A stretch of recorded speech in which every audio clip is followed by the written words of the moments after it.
There we go. So we are live now. Special greetings to the audience. Good morning, good afternoon, good evening, depending on the time zone where you're joining us from or when you're watching this recording.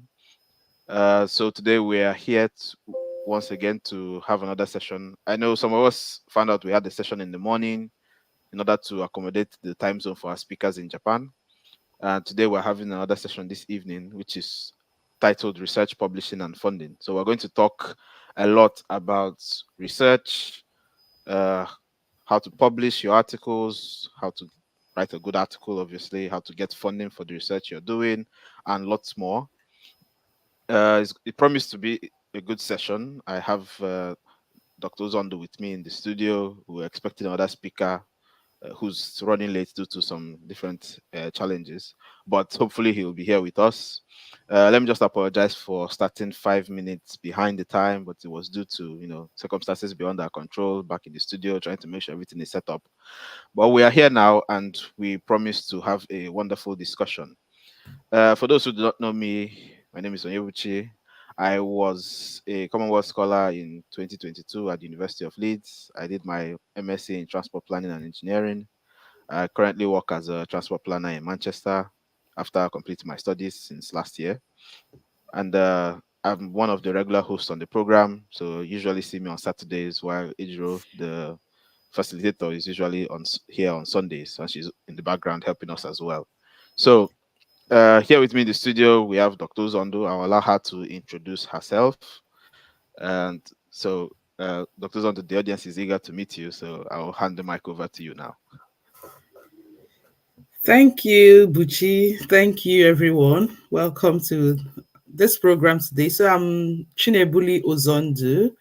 My background is in transport safety, and I got my PhD from the University of Leeds in 2019 in transport studies, human factors and safety, partly funded by the ITS Leeds and the Nigerian Educational Trust Fund. And I've been involved in lots and lots of projects as a student and as a research assistant, researcher, co investigator, principal investigator. I have gone ahead to apply for grants. I have won some. I haven't won some other ones, but I have been successful in winning some grants from different funders nationally and internationally. And I've also done pretty well in publishing. So I have led research across the UK, Africa, and Asia. So I am happy to be here today, and I hope we learn from each other. And please feel free to ask whatever questions you have, and then we'll try our best to answer. And then, yeah, so thank you, everyone. Okay, thank you, Doctor. I think our second speaker just popped into the studio. Welcome, Prince. So we were just doing brief introductions. We just started the program. So Dr. Zondo was telling us a bit about herself and her background. Don't know if you want to also tell us about yourself as well. Okay, yeah. So you can hear me, right? Yes, yes, yes. Okay, yeah. So I'm Prince Agu. I have a PhD in social policy. I have affiliations in the UK and in Nigeria, the University of Nigeria, Health Policy Research Group, and as well the University of Dundee. So my research area, it's in health systems and migration. So that's what I do, and I hold editorial board positions with Health Research Policy and Systems (HRPS). It's co-published by the World Health Organization. So I'm an associate editor on the journal, and I'm also the African section editor for Social Work and Social Sciences Review. So all of these journals are indexed in Scopus and Web of Science. And I'm happy to be invited for this program and to share what I know around publications, around research funding, and everything that would help people to get better doing all of this thing we call academics, research, and as well making achievements, within the research world. Thank you. Yeah, thank you. So we're happy to have you. Happy to have both of you in the studio today. I'm going to try to make it a very interactive session. So I'm going to be prompting questions, prompting the discussion, and feel free to drop in any details that you want to. The audience is actively listening. And as usual, we always ask our audience to try to drop their name and their location in the chat so that we have a feel of the audience, where they are joining us from, and who we are speaking to as well, so that we know how to tailor the discussion. So if you're in the audience, you can just kindly do that in the comment section. Uh, Wonderful profiles, I would say, and I'm happy that I'm in the studio with people that have done a lot in the field of research. So my first question is going to be a very general one, and which is a little bit in the background, but how did you get into the research field? Just if you can just give us like a short brief of your journey into research, how you started, how you came into it, how you're finding it, how you're navigating the space, any aspirations that you've been having or any targets that you feel you've met. So I just want to get a feel of the research space so that our listeners can also understand a little bit about your journey. Just so Dr. Zondo, will you mind going first? Okay, so I think it's been a long time, like 15 years now. I started as a graduate assistant back home in Futo, Federal University of Technology, where in Nigeria. So that was where I started. But at some point, I left for the UK to do my PhD in transport studies. So while in that PhD, um, I think I did a lot. I explored every opportunity. I took advantage of every training available to develop myself. I was quite keen on coming out of that PhD, better than how I got into it. So, and I had very supportive supervisors, very supportive.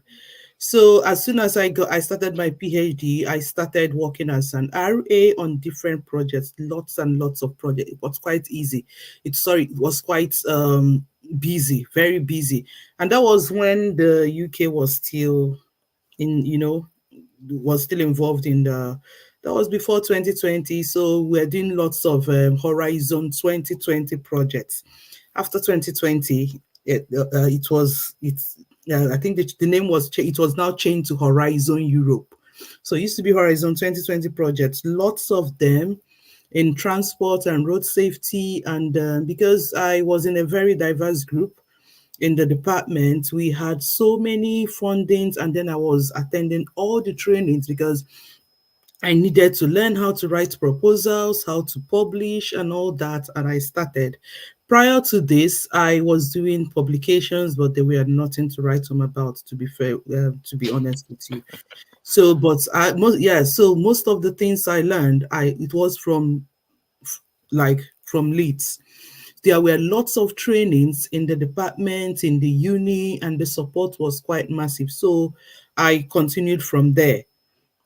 After the PhD, I started working there, but I left after a year. But before I left, actually, I left the UK because I needed to go back home. But before I left, I applied for a grant from the COVID-19 UK Research and Innovation Global Challenges Research Fund. So we're going to do this research in Bangladesh, Uganda, Nigeria, and the UK because we are looking at modeling fluid. So we applied, and while I was back home in Nigeria, we won the grant.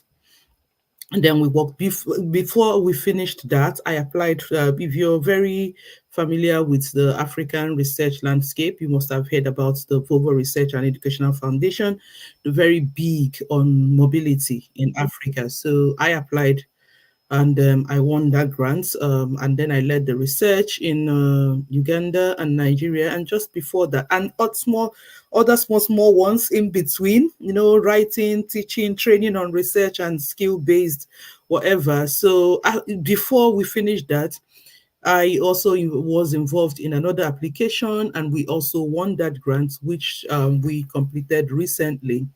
So it's been from one, to the other, and then bringing in people. And when you do these things, you learn more. It's there has been lots and lots of applications. There has been rejections, but to me, I believe rejections shouldn't deter you. Like, they should just pour you on.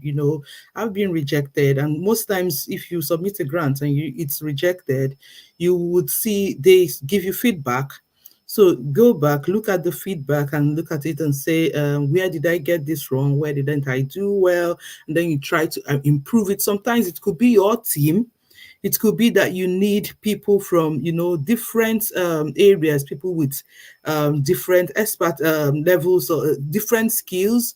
When Dr. Abu was talking about himself, I said, oh, he's in health, because recently I've started thinking of doing something in transport and health. That's how you meet people. So you explore different. So it could be that your research team isn't as good as it should be. So there are a lot of things involved in this, but sometimes we just focus on the successes, and then we don't talk about, they're not failures actually, but they are also they just help us move to the next step, to the next level. So that is where I am. Where I am working now, I am working as a senior research fellow at the Unit for Evaluation and Policy Analysis at Ejiro University. So we doing mostly tenders, bid writing, and doing evaluations, which is a little different from, not a little different, is totally different from proposals and grants, because those are mostly short term, fully funded, and all that. So there are distinct differences between this and that. But while at that, I'm still in partnership with some other universities, and then doing applications and the rest of it. So that is where I am today, and this is how I got here. Yeah, thank you. Thank you. That was a very, very interesting story about how the whole thing went. And I like how you pointed out that, you were writing papers, but you could tell that those papers weren't very good now, because I think it's part of the learning curve. You get to a point where you look back at some of the things you did and you were like, oh no, I was getting it wrong back then. But, at that point, you were thinking that you were doing the best you can. And obviously you were doing the best you could within the capacity that you had at the moment, but it's a reflection of the fact that growth is taking place, and things are leveling up. So I like that point, because a lot of people don't like to talk about when they got things wrong or things they've learned from, maybe mistakes they've made. So it's a very important point, and I think everyone in the audience should also take note of that. We can learn a lot from the mistakes or the setbacks or maybe the rejections. And at least if you're used to applying for things, you should already be used to getting rejections by now. And I think rejections that come with feedback are always the best ones, so that you know what to do the next time. So yeah, thank you for that story. Prince, like to hear your own story. I'm sure it's there's some similarities and there's some differences as well, being in the same research field. But yeah, I'll hand the mic over to you now.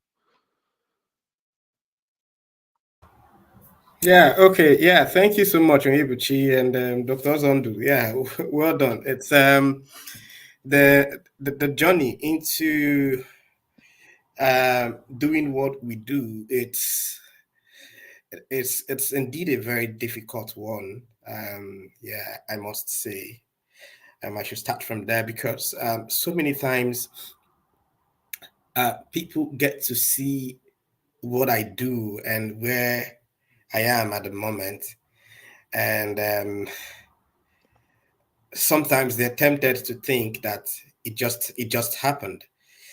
And the sad thing, it's for we academics, and especially those of us who are indeed doing fine, we barely get opportunities to share our stories. And it's something that I know for those who have been having struggles within this field. Um, it's an undoing, for them, because they only get to see the successes, they only get to see the glory, but then they don't understand the story, and all of the difficult moments we had to go through to be where we are, and of course where we're going to. Um, I must say that um, I recall some time ago when I had my 50th Scopus Index article, and someone said to me that you young man, how did it happen that in just such time you've been able to publish for 50 times in Scopus? It's even more than that currently. Um, and I just smiled, and I said to him, for every one success of mine, I can show you 20 failures. And so you don't just wake up one morning and you think that, these things just happen. And that's why I'm happy for this. I'm happy with this question you just asked, Onyebụchi. How will I say I got into the academia? First was when I got into the university in my second year, in my first year rather. So I was thrilled by this lecturer of mine who graduated with the first class. So he came to class and he dazed everybody. And I was just looking at this guy and I said, I should be somewhere, around this guy. I should be this guy in some years to come. That was what I said to myself.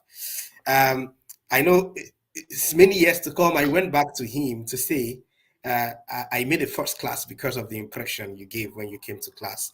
The first day I sat under you, and he was like, wow, And so I pretty much asked around, and they said that he made a first class. And because I finished from the University of Nigeria, so they were like, because he made a first class, he was automatically retained in the system. And so I felt like, oh, I think one way I should do this so that I don't go cap in hands begging people for a job is to make sure I make it for is to make sure I graduate with first class. And so I tried putting all my energy and everything. And in the end, I made a first class. And so I was retained by the university, implying that I wanted to be where I am today. So it wasn't a case of maybe there's no job in Nigeria or something, or just something that comes out of circumstance. For me, from my first year in the university, I promised and told myself that I was going to become a lecturer. But then I wasn't really looking at the research side of it, but I was looking more at the side where I would go to class and I would daze students, just same way that guy dazed me that day, and it happened. And I got into the system somewhere around 2015. So I got back into the system, and then I started out immediately filed for my master's. And when when I did register for my master's, I was as well trying opportunities abroad, So, but it wasn't coming. So this is where I don't mean to sound ecclesiastic, but then this is where the God factor comes into the picture, because I remember back then we were just 44 of us out of the entire school that made the first class. And so most of my guys were already traveling abroad, and I had to stay back. And I started my master's in the University of Nigeria, tried my hands on getting scholarships, and they weren't coming through. But then I just maintained, did my master's, finished on with a distinction, almost a 5.0 master's.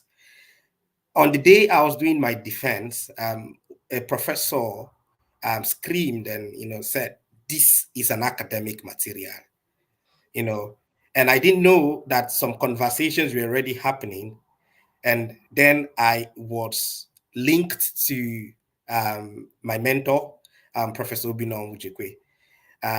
And after a while, he invited me, and then I went to see him. The day I went to see him, it was like I was going to see God.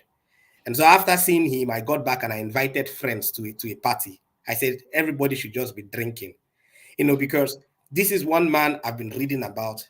This is one man I've been wanting to see. This is one man I've been hoping and praying that I would, come across.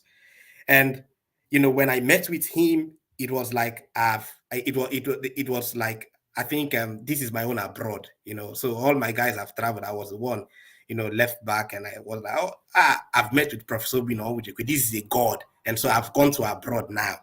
I started working with him, and after I forgot I was going to do a PhD, immediately I met him, and so because I had finished my master's, and so I was working with him, I was doing real research. So not the kind of research you do and you just publish. I was doing research that was actually solving problems and solving real life problems. And of course, anybody who knows 𝐕𝐈𝐺𝐤 would know that that's a man who spread the 𝐒𝐿 ahead of him. And so this is somebody I was now working under.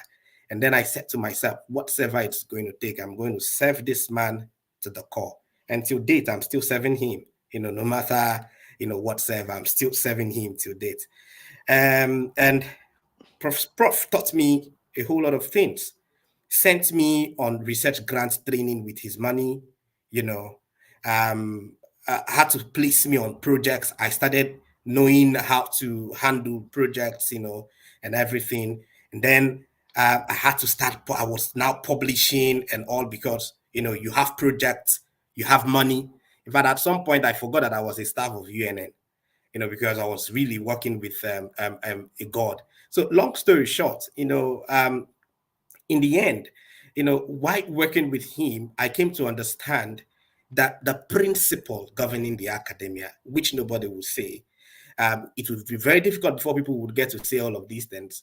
But the principle governing academia is to have passion for people, have passion for society, have passion to solve problems, because each time I do all of the grants I have now, I'm currently running, the projects I'm currently handling, and any research you see me do has a target. And that target is to solve at least one problem, to meet the need of one person in the society.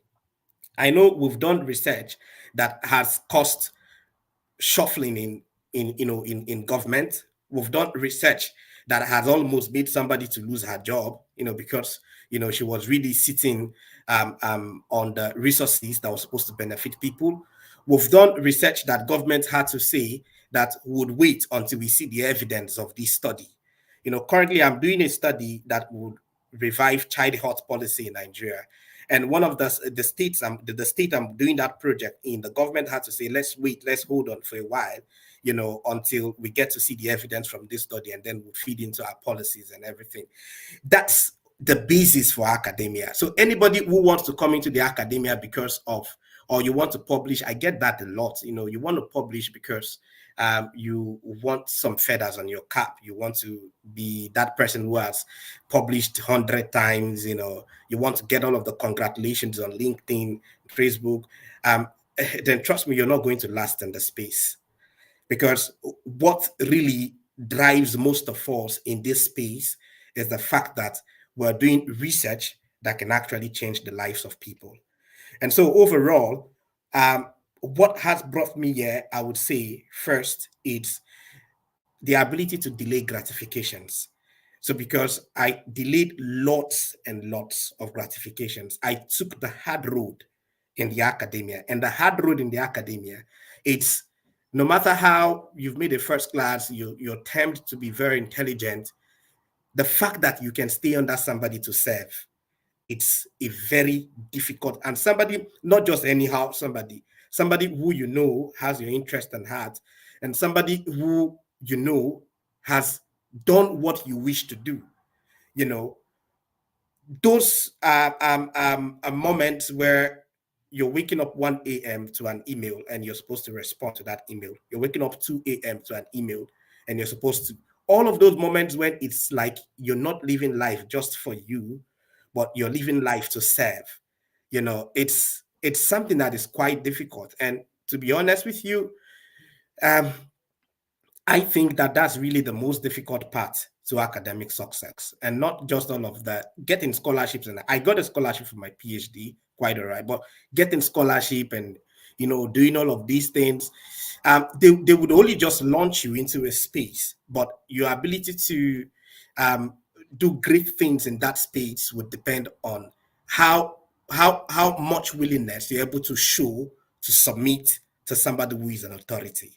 And then the next part of it, after delayed gratification, um, um, is the ability to make the right choices, the ability to dare, you know, and importantly, the ability to understand. I was happy when Dr. Ozon made mention of failures, the ability to understand that in the academia, for every one success you have, there should be about 10 failures.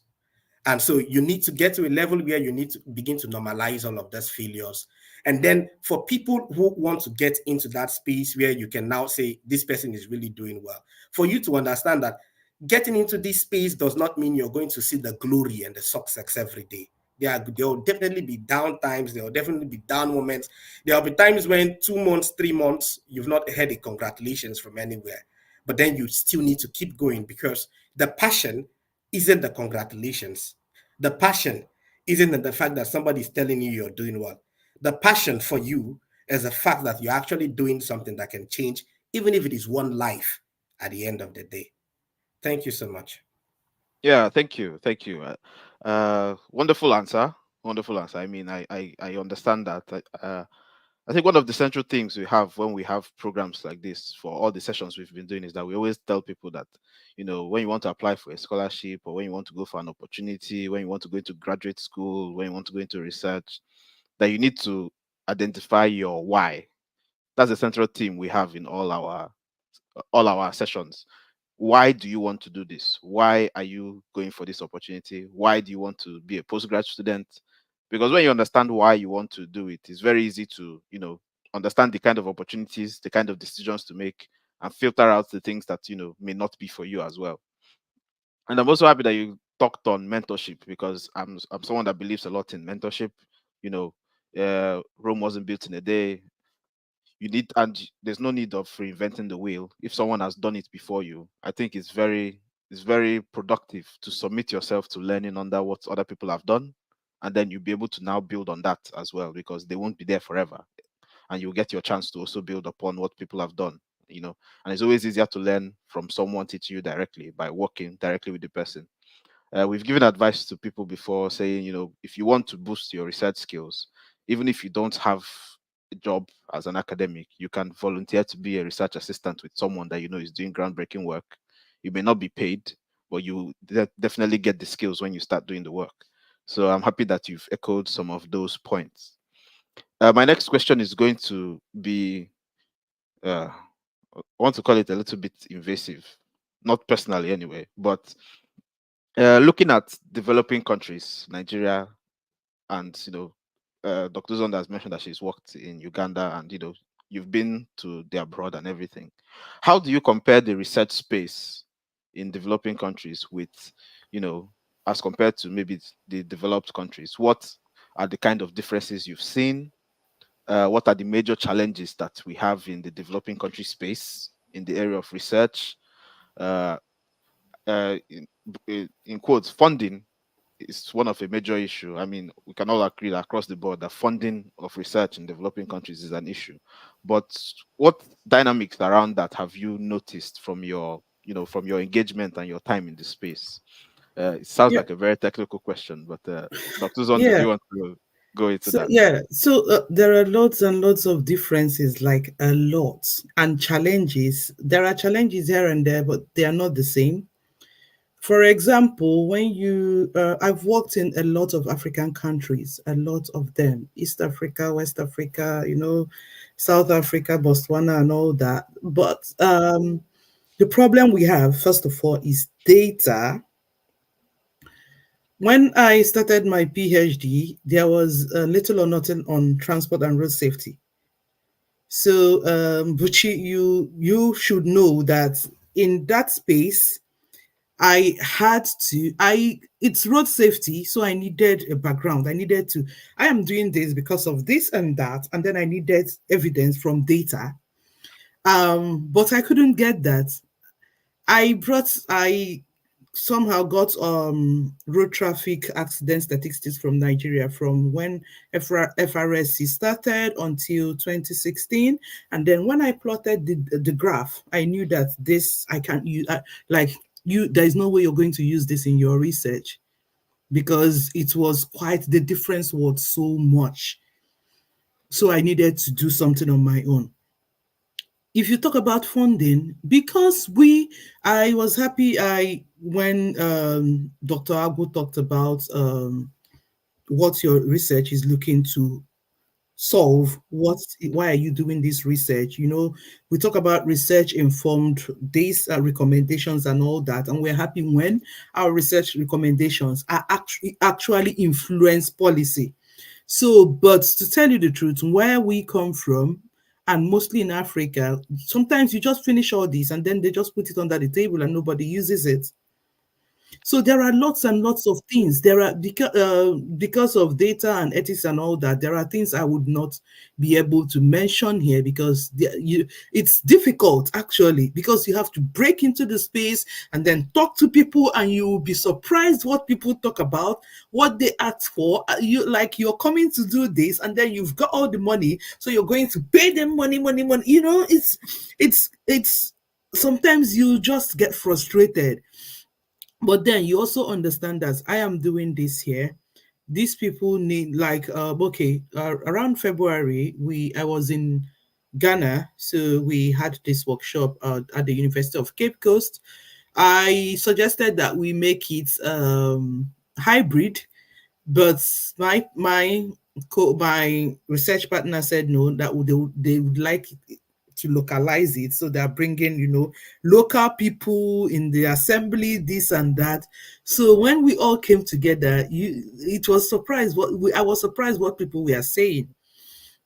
You understand what I mean? So it was like, talking about this, and then they said we should do this. I said our own stops here. Our own is we identified this problem. We started looking for funding to see how we can solve this through research. We have completed it. We engaged you, because what I do all the time, whenever I am starting a new research, what I do first of all is to organize a workshop, inception workshop, bring in everybody. I come in there like a dummy, like I don't know anything. We are getting into this, so we want to understand what is on ground. So tell us about what is happening here. When we did our research on older persons, we found out that nothing is being done about older persons in Nigeria. But through that research, we got in contact with the National Senior Citizen Center. So we worked with the DG, and I was very happy when they implemented some of our recommendations. They came to the dissemination workshops, and I'm still, in talks with her regarding a lot of things they're doing for senior citizens. So we brought them together. I kind of said I was going to do the research in Abuja, because I was working with an NGO, and then they had the audience I needed. So we usually, involve those stakeholders and those primary people, the audience we are looking to change whatever situation or whatever they are going to. We try to involve them at the inception. So you go along with us. Tell us your problems, tell us your experiences, and then we go back and when we start collecting data, we still go with them, and then we also involve policymakers, if you understand what I mean. So, like, in that way, they kind of feel respected. Our opinions are being considered, our views are being considered, and then they are happy doing this. But sometimes, yeah, I have also done research here, but you understand that the methodologies are not the same.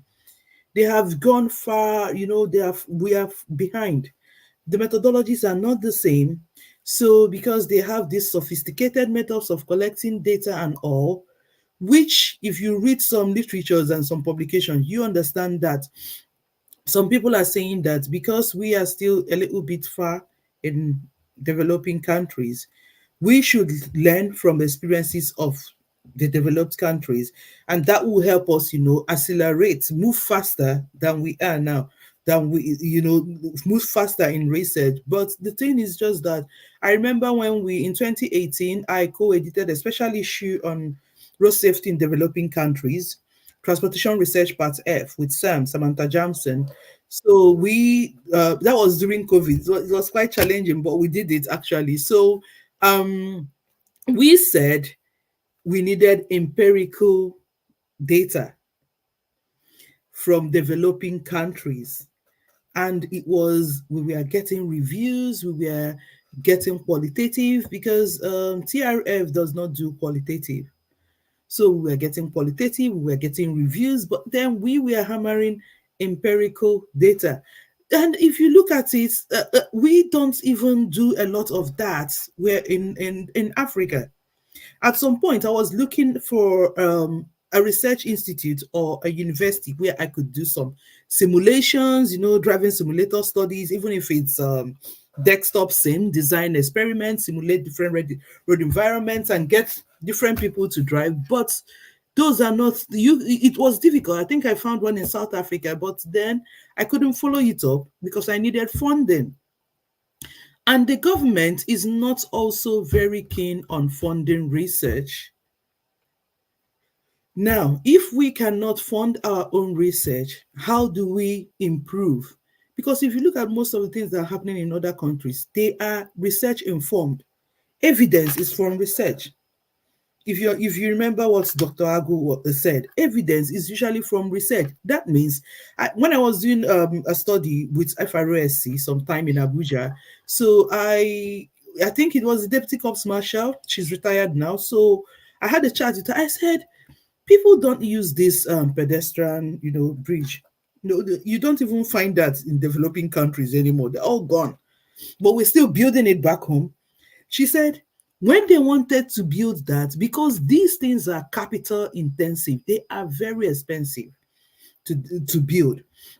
We advise them, this shouldn't be here, because this place is not like people don't walk around here so much. So, but they said, we have the money, let's just do it. And then she said, there is no way someone can sit in their office. You don't even live around that area. Whenever you pass there, you're in your car and you don't get to talk to people who, have businesses, who school around that area. You don't talk to them about these things. So you sit in your office and you decide this should be here. She said it's been there for years and nobody uses it. And then that money is gone and everything. But that's what simple research would have done. You could just define different road areas. It could be a straight road, it could be a roundabout, it could be whatever. You look at where you have large volume of large number of pedestrians and all that, and then you can ask questions. If it's like a background study and all that, and that can inform actually your research, maybe with existing data and all that. But because we still do not appreciate how much research informs policy, how much research informs most of the things we do, how much research shapes our lives, we still take it for granted. And then when when you go to some offices, like I sometimes I send people, I'm here now, I just send people, I say, please, can you go to this ministry and see if you can see the director of transport and tell them we are doing, and then they're asking for money. How much are you giving us? I mean, what money? You understand, when you do grant applications and all that, you know how tight and everything is. Sometimes we give incentives to research participants just to say thanks for your time, and it's not like you're paying them, because if you're paying them, it's against whatever, it's not ethically right. So it's like coercing them to get involved in the research. So the thing is just that, number one, I think we should come to a point where we understand the power, because research is very powerful and highly influential. And when you keep tabs on the data and what is going on in an area and use it, investigate, it yields fruits. It's not, you don't just wake up and sit down and then you try to put down something. No, just go and do that, and then you see the results. So that is a huge difference between what we're doing back home and here. Everything that is done here is research informed. I've been doing projects on how organizations trying to improve employees through training. How have they improved after this training? Come back and look at them in the next 3 months. What has happened? Has there been any changes? Little things. There could be just a research of 20,000, 10,000, but then they're looking to change something. I've been looking at one, which is a kind of process, because it should be an evaluation, but then the program is ongoing, so it's not totally an impact because the program is not completed. So looking at the process, you understand how has this involved? Then it keeps changing, but you in that change you could also see that staff is happy and then is revolving and changing and influencing the services. You understand what I'm saying? So I think we should come to a point. Some other countries are doing better than us. We are also doing better than some other countries. Yesterday, I was going through the FRSC website because I go there all the time. I also have people I work with there who help me with data and all that. And I wasn't happy because most of the data there are dated, like they have not been updating data as it used to be. But these were set up, and then you would see the annual reports. I used to get the annual reports in print and online at first quarter of the next year. You understand? But I think the last one was, when was it, 20? I can't even remember. I wasn't happy because I keep tabs on this. I use them all the time. So I like to find them there instead of looking for somebody to get them for me. You understand? So I think we shouldn't be going back. You should be moving forward with this. Yeah, Thank you. yeah, Yeah. I agree. I agree. And I think one of the reasons I prompted this question is just so that people can understand the landscape, at least from your perspective, for someone that has been engaging in the field, to understand, because it's always about where are the gaps, what can you fill, where can you come in, how can you improve the space. So if you're thinking of going into research, these are some of the kind of things that you should be thinking about in the background. Because of time, I will try to be uh, combining some questions that I have, and because we also have some questions in the audience I can see, and we will need to take those questions as well. So, Prince, you might have a response to this former question, but let me add on this question so that when you're giving your response, you can take the two issues together. Because Dr. Zondo has talked a lot about the field of doing research, in developing countries, the challenges and things like that. So I would like you to talk about the publication perspective, you know, because I think good research yields good publications. That's what it should be. But at some point when I was also trying to publish my first research articles initially, we got into the field of predatory journals, different classes of journals. I didn't know that there was different classes of journals. So some people are not aware that there are some places that you don't publish because it doesn't really mean anything. There's no real peer review and stuff like that. So I want you to talk about that space, the publication, how to identify a good journal, what are the things you should look out for when you're looking to publish your research, any tips and bits that you want to throw in, especially looking at it from the developing country point of view. Because some people struggle because, some journals you need to pay in hard currency to publish, and, sometimes that's covered by funding from a grant. Sometimes it may not be. So just give us a feel of that space from your own perspective. Your microphone is still muted. Yes. So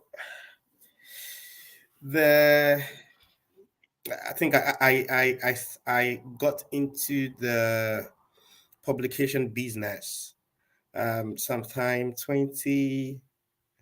I would say 2016, 2017.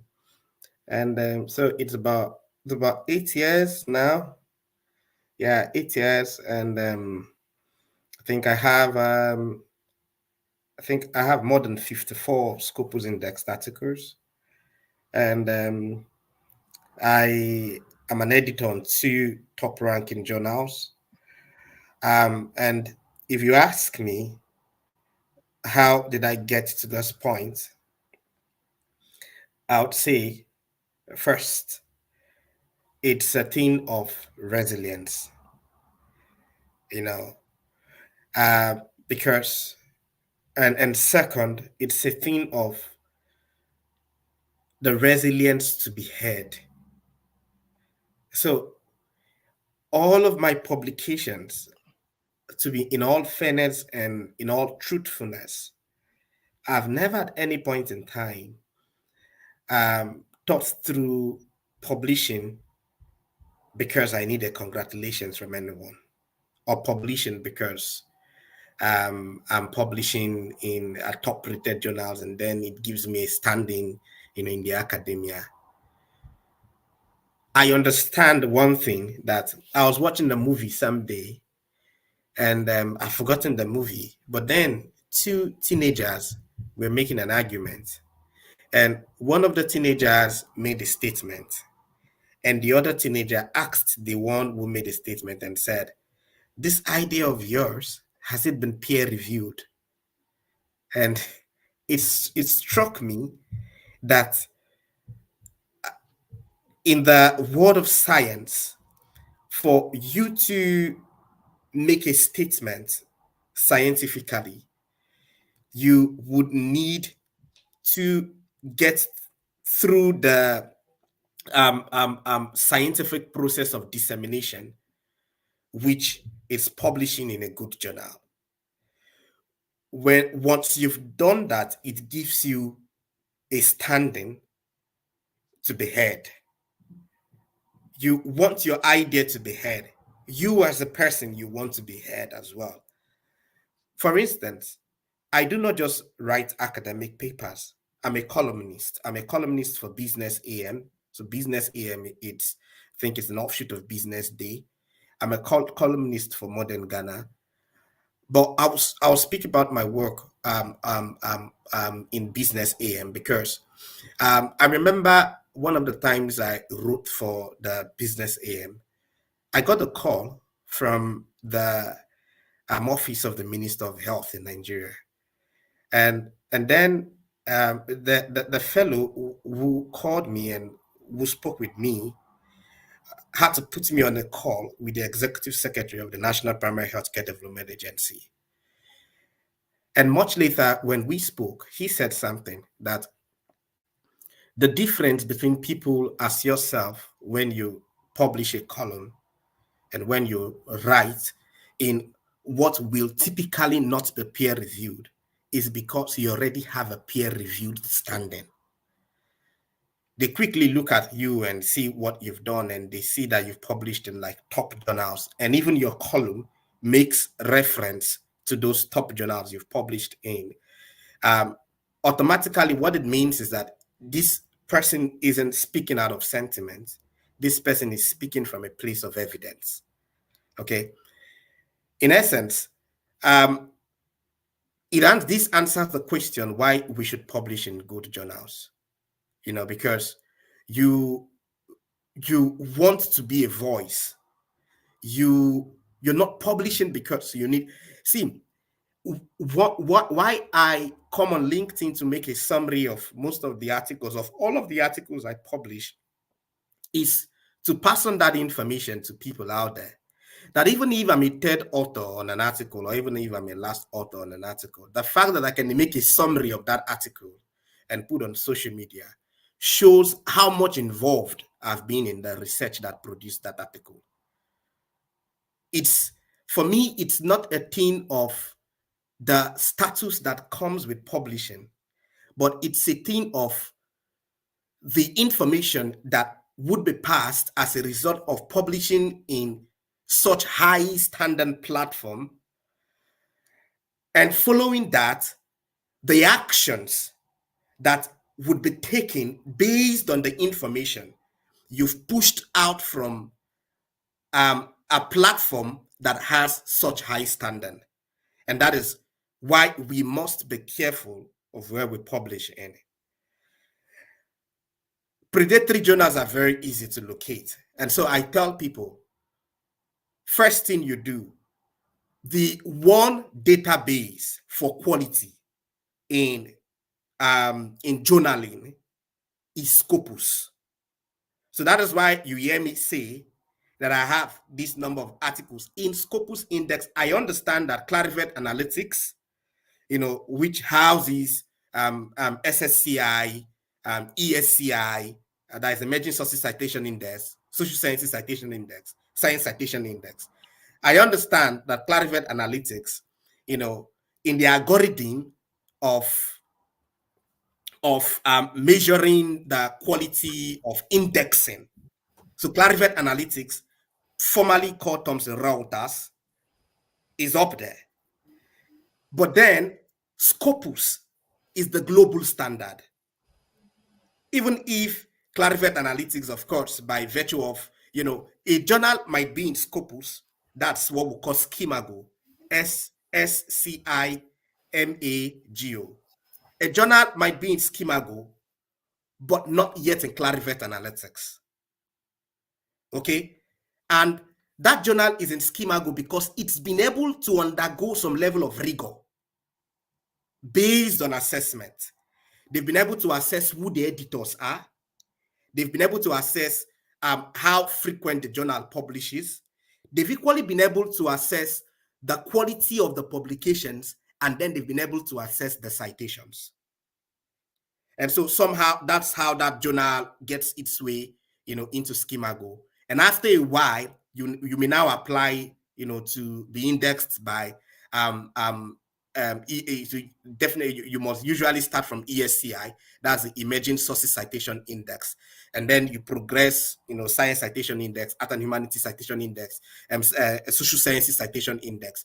Now all of these SSCI, ESCI are all housed under Clarivate Analytics, and so you see journals progressing from 𝐒𝐚𝐥𝐤, that's Scopus in quotes, to Clarivate, to be indexed by Clarivate Analytics. However, even if the journal progresses to Clarivate Analytics, you would notice that the journal would now be indexed by Clarivate Analytics and as well by 𝐒𝐚𝐥𝐤.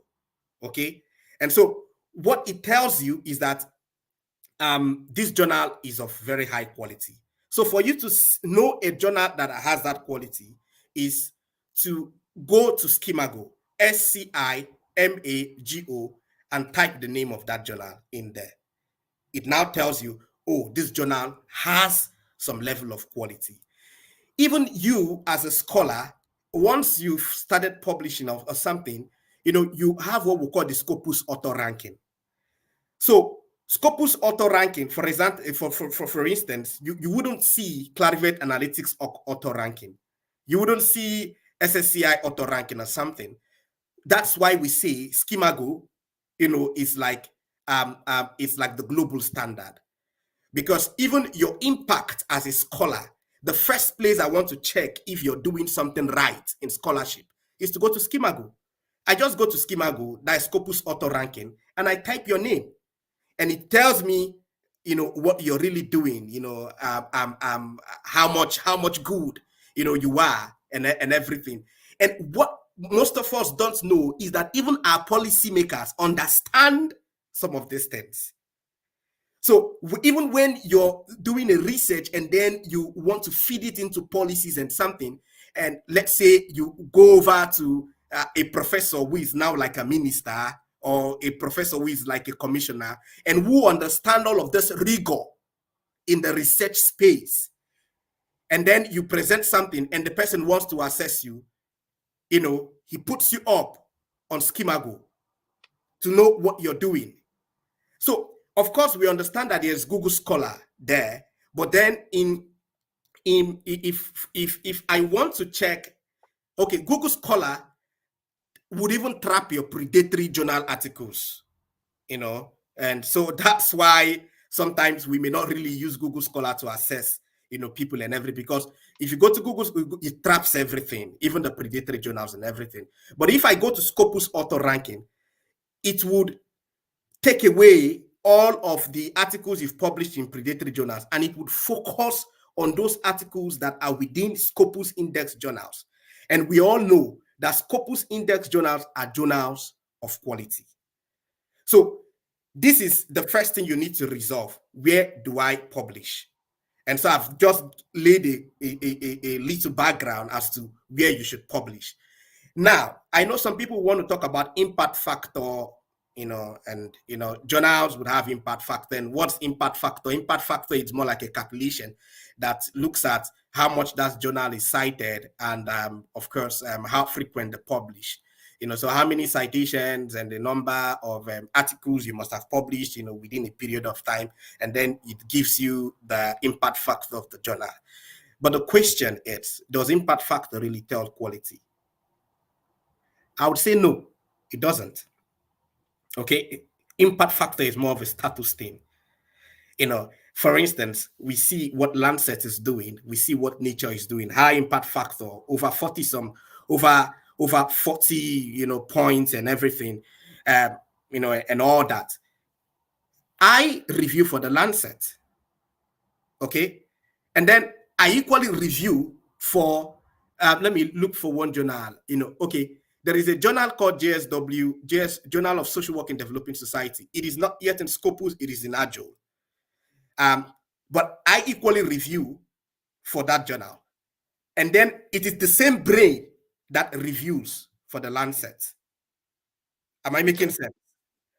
Okay. So what that means is that the same quality I apply to a Lancet paper reviewing is the same quality I'm equally going to apply to a journal that may necessarily not be in Scopus. But then, because of the fact that that journal pays attention to peer review, I'm willing to help that journal to grow. And then I apply my rigor to that journal. And I've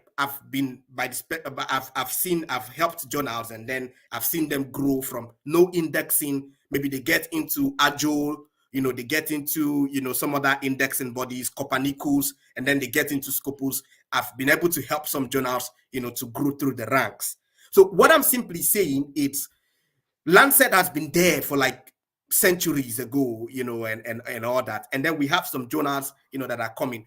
Of course, what that means is that automatically these guys would have, more prestige, more value. We're talking about decolonization and everything, in recent times. And that's the reason why I respect South Africa. In recent times, we've seen, good journals coming out of South Africa. And of course, that should be because of the amount of investment the South African government is putting into education and paying professors, incentivizing, incentivizing scholars, and all. And we've been seeing journals in South Africa moving into Scopus indexing. And some of them have even been indexed by Clarivate Analytics in recent times. And that's why I respect them a lot. I review for the South African Journal of Science. It's one of the most prestigious journals in South Africa, SAJS. And then I tell people, if you say impact factor, tells us the quality of a journal, how about somebody like myself, who is a reviewer for Lancet, and then a reviewer for this other journal, that isn't of that Lancet level and everything? Isn't it the same brain that is doing the work and all that?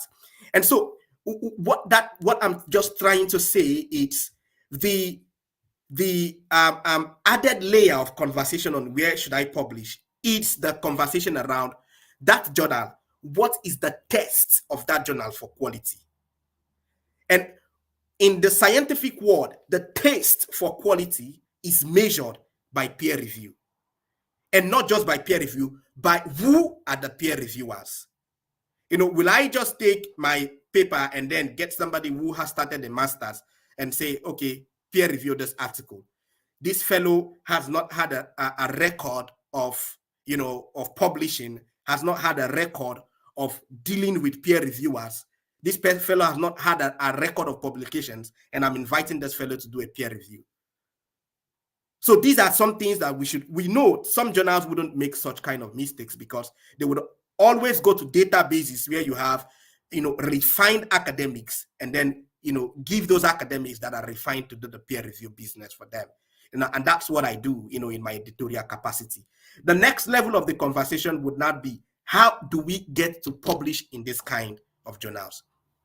And the first thing I would say here is, for you to be able to publish in this kind of journals, you must bring yourself to a level where you read from this kind of journals.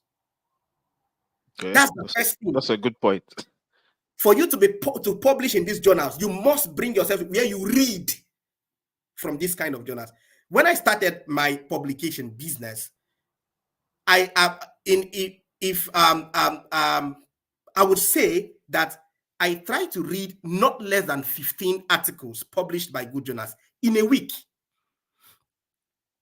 Every week, not less than 15 articles. I would just download them, put it, because when I started and I was aiming for that level of, publication, I was getting rejections and, and it was crazy. And so I said, for me to be able, that means I'm not doing something right. And then I said to myself, I think the best way I need to do is let me read from these journals. Now, when you begin to read from these kind of journals, two things would happen to you. The first thing is your subconsciousness would begin to change to want to think and write like these people you're reading from. The second thing is that you begin to see the possibility of publishing, in such journals. If you've not changed, if your subconscious, for example, if I'm writing now and I'm writing an article, there are certain kind of words I wouldn't use. And even if I use them in error and I'm proofreading that article, I will delete those kind of words. The whole idea is that my subconsciousness has switched into the algorithm of academic writing. Writing for, I'm a columnist. I write lots of blogs. Writing for my column is way different from when I write to want to publish in a journal. And it is because of the fact that during my early years, I immersed myself in how academics write. And the only way I could do that was by paying attention to downloading those articles where those academics I'm looking up to, where they publish in, and then read and see how they get. And now, the third level of this is that you must have a mentor who knows how to do track changes. Track changes in Microsoft Word. You must have a mentor that knows how to do track changes. I was, if you check my publications, you will see my name against people like Professor Martin McKee. Professor Martin McKee is the most published researcher in health systems in the world. And I've published alongside Professor Dina Balabanova. And of course, I've talked about my mentor, Professor 𝐒𝐚𝐥𝐤 𝐔𝐬. Now, when I work with these guys and I send something to them, they edit using track changes. Do you know, whenever I get back those documents with track changes, I will sit down and I will be paying attention. Sorry to interrupt. Just for the sake of understanding, let's explain what track changes is, because some people listening may not understand exactly what track changes is. I'm sorry. So No, it's fine. So track changes. If you go to if you open a Microsoft Word document, go up, you will see review, something review. Click on that review, it shows you track changes. So when you're working with a document that has undergone track changes, you'll be able to see what the fellow has deleted, what the fellow has added, how the fellow has reconstructed your sentences and everything. Because I remember then, I would look at what Professor Martin McKee has edited, and I would see I would write 10 lines. Professor Martin McKee would delete my 10 lines and represent everything I've written in 10 lines in one sentence. And I'll put my hand on my head like this, and I'll be like, ew.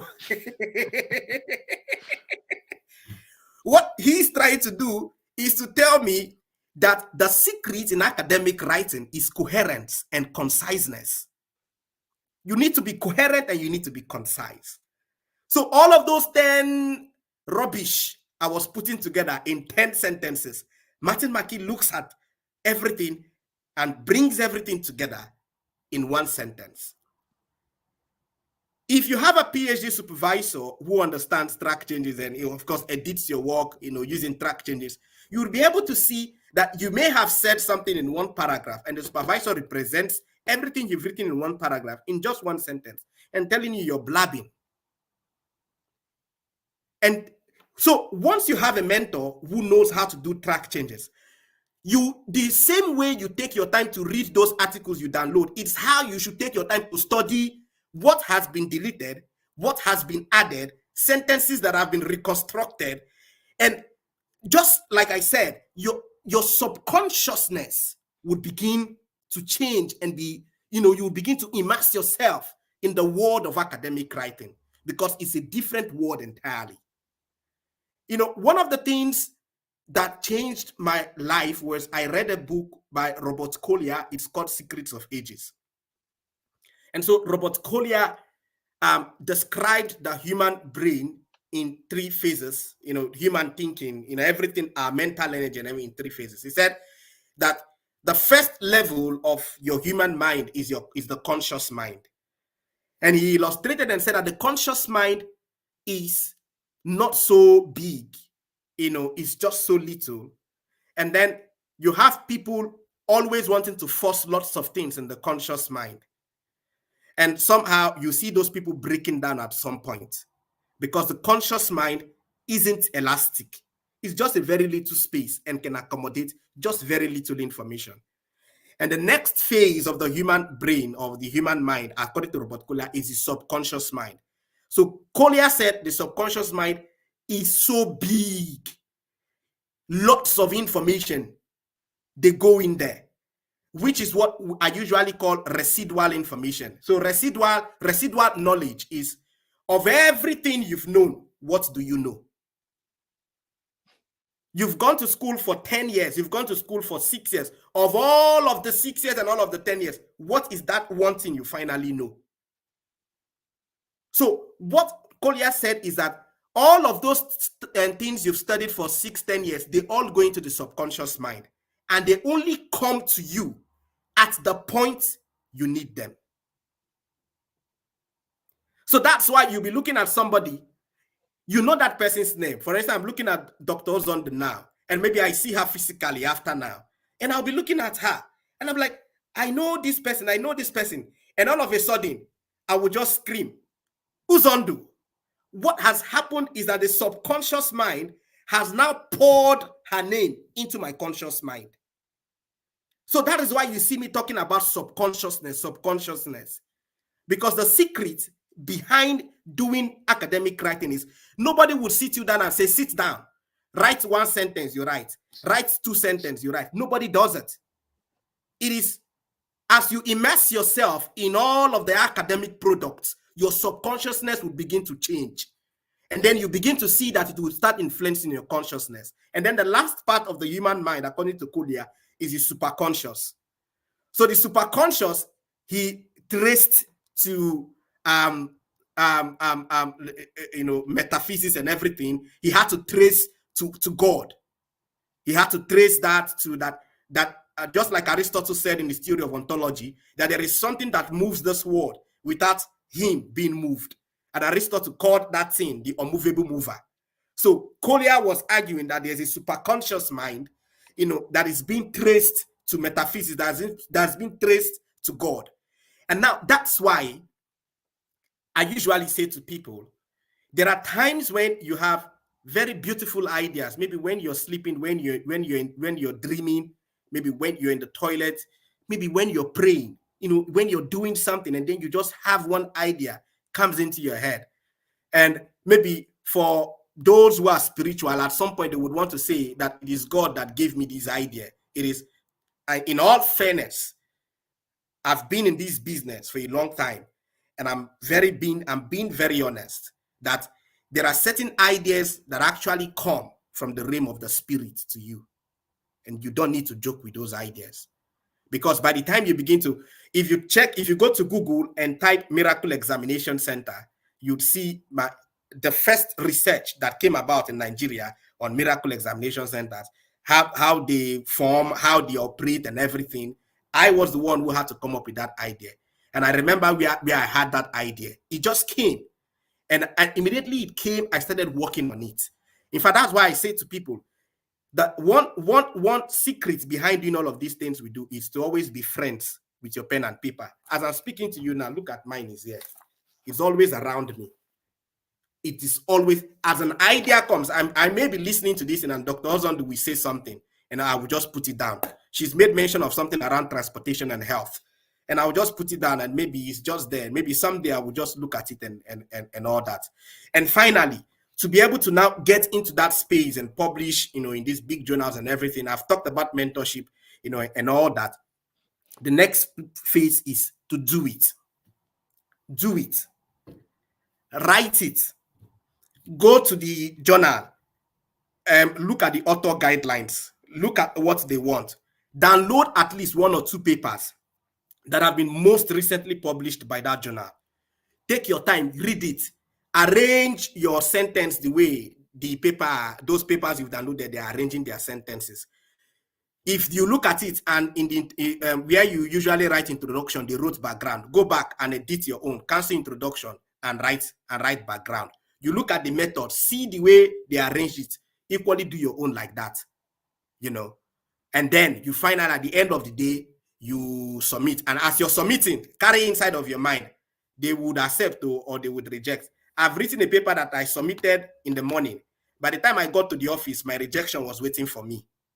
And I just collected it in peace, and I took it and, worked on it again right there in the office. And I've had papers that I've been on for 2 years, before they finally got published, And so when people look at everything we've done, or if we begin to tell them the story, it's going to take a long time. But all of these things I've explained the quality metrics. I've explained how to put your ideas together and get them going. Get a mentor, find somebody. When you've written something, send to somebody and say, please, can you look at all of these things? Learn how to make polite requests. Go to somebody. Yeah, you've been publishing. Don't always think that I've worked on papers for people that I'm not a co-author. I just look at it. I even have one now that somebody sent to me recently, and I'll just look at it, edit something, share 1 or 2 ideas, correct 1 or 2 things, and send back to the person. But the thing with most persons is that even when they send you all of those things and you take your time to read through and tell them what to do, you give it to them, they wouldn't do it. I have somebody, I did all of those corrections, made comments and everything, and sent to him. And he didn't know that the journal he was sending that paper to, I'm an editor on the journal. And then that paper came to my desk because he ended up not taking my comments, not addressing all of the corrections I gave, and then he submitted that paper. And the paper was so terrible. And at the end of the day, the paper landed on my desk as the editor. And I looked at the paper, I said, I've read this paper before. And I quickly went to my computer to search, and I discovered, then I looked at all of the things I gave, all the comments and everything. And I said, I spent 2 days reading that paper, reading that article, and gave comments, gave corrections. And to be honest, this guy did nothing about it. So what do you think I would do? I looked at the paper, and I had to craft a very beautiful rejection email, and, return the paper and everything, because the paper, sometimes the paper would be so bad to send for peer review. Because even when you send it for peer review, you as an editor, it's an insult to my journal that I send the paper out from my journal for peer review, and then the peer reviewer is saying, has the editor done his job at all? It's an insult to my journal. So when somebody takes his time, makes comments, addresses quite a lot of things and send to you, it's important that you be humble enough and be kind enough to address all of, because it is not about having a mentor. It is not about even having somebody who is willing to review your work and everything. It is whether you are willing to take in those comments and taking those corrections. I'll end there. Thank you so much. Yeah, thank you. Very important points. I mean, personally, I've learned a lot from the conversation so far. We've exceeded the 1 hour mark, and I like to be conscious of time. So I would just want to, crave your indulgence if we can go on for a few more minutes so that we can take questions from the audience. I still had a few questions, but I'll suspend my questions so that we can take questions that have come in while we were speaking, so that we can clarify some points that were being made. So if that's okay with you guys, we'll still be on for a while. I hope that's okay. We might have Yeah. to, arrange follow-up sessions later on, which we also ask that maybe you come again so that we can dig deep into some of these issues, because I see that we've got a lot to talk about, because this is a very broad field. So I'll only ask, maybe if we're answering the questions from the audience, we can try to be as brief as possible so that we can get as much questions in as possible. We'll try to get all the questions from the audience in, if that's okay. Ejiro has come on camera. So Ejiro, you're welcome to be with us. Do you want to Thank lead on the question? Do you want to lead on the questions from the audience? no, you can start, but I just want to say something to Dr. Agu. Please come and mentor me now because come and give me the secret. Please go on, Buchi. Go on. That's fine. Yeah. Okay. Okay. So I'm seeing questions here. I think the first question was from Emmanuel, which asked, "How can one accrue enough knowledge to embark on a research?" And I'd like to say that part of the answer to this question came in while we were discussing the other things about the journal, but I don't know if any of the speakers want to chip in something to answer this question. Can you hear me? Yeah, we can. Yeah. Yes, So yes. if I don't know, I don't know what's happening to this camera. I don't know. Anyway, so I think for example, first of all, you must have that passion that you want to do this. Sometimes success lies in you doing what you like because it is challenging. It's not easy. So when the challenges come, you are consoled with the fact that you are doing what you like. And then you can, go for trainings. For example, if you're not just in Nigeria, the Volvo Research and Educational Foundation does these skill-based workshops.